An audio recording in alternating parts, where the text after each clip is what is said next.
जय माता दी। इस बार साल 2025 की शारदीय नवरात्रि बहुत खास होने वाली है, क्योंकि आमतौर पर नवरात्रि 9 दिनों की होती है, लेकिन इस बार एक खास बात यह है कि तृतीया तिथि 2 दिन पड़ रही है, 24 और 25 सितंबर को।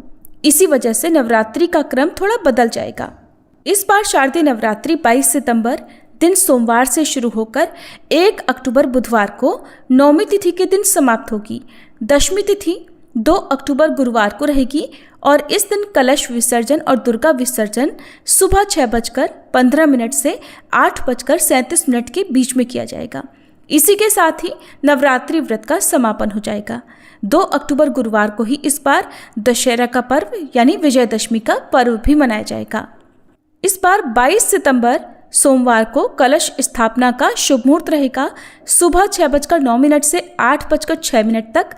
अगर आप इस समय कलश स्थापना ना कर पाए तो फिर दूसरा मुहूर्त सुबह 11:49 से दोपहर 12:38 तक होगा, जो कि अभिजीत मुहूर्त होगा। इस समय भी आप कलश की स्थापना कर सकते हैं। मान्यता है कि जब नवरात्रि सोमवार से आरंभ होती है तो माता रानी हाथी की सवारी पर आती हैं और हाथी का आगमन होता है सुख, समृद्धि, शांति और वर्षा का प्रतीक। इस बार भी माँ दुर्गा अपने भक्तों के जीवन में सुख और उन्नति का वरदान लेकर आ रही हैं।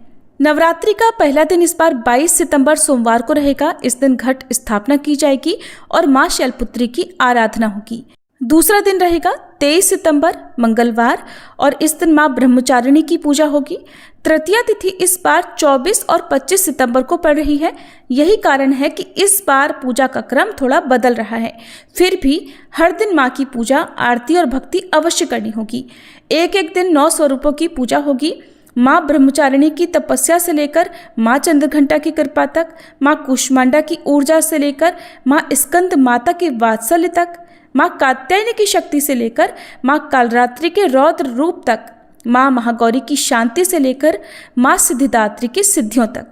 तो इस बार नवरात्रि के तीसरे दिन माँ चंद्रघंटा की पूजा 24 सितंबर को की जाएगी। 25 सितंबर को कोई भी नवरात्रि नहीं है, क्योंकि इस दिन भी तृतीया तिथि है, इसलिए 26 सितंबर को माँ कूष्मांडा की, 27 सितंबर को माँ स्कंद माता की, 28 सितंबर को माँ कात्यायनी की, 29 सितंबर को माँ कालरात्रि की, 30 सितंबर को माँ महागौरी की, 1 अक्टूबर को माँ सिद्धिदात्री की पूजा होगी। और इस बार अष्टमी तिथि 30 सितंबर मंगलवार को होगी, नौमी तिथि 1 अक्टूबर बुधवार को और दशमी तिथि रहेगी 2 अक्टूबर गुरुवार को। तो इस बार पंचांग के अनुसार नवरात्रि 9 दिन की नहीं बल्कि 10 दिन की होने वाली है। इस साल तिथि में वृद्धि हो रही है, जिस कारण से नवरात्रि का पर्व इस बार पूरे 10 दिन तक मनाया जाएगा। धार्मिक मान्यताओं के अनुसार नवरात्रि की तिथि बढ़ना बहुत शुभ माना जाता है। तो इस बार की नवरात्रि सभी के लिए बहुत शुभ रहे, इस कामना के साथ आप सभी को शारदीय नवरात्रि की बहुत बहुत शुभकामनाएं। अगर ये जानकारी आपको पसंद आई हो तो वीडियो को लाइक, शेयर और कमेंट बॉक्स में जय माता दी जरूर लिखिएगा।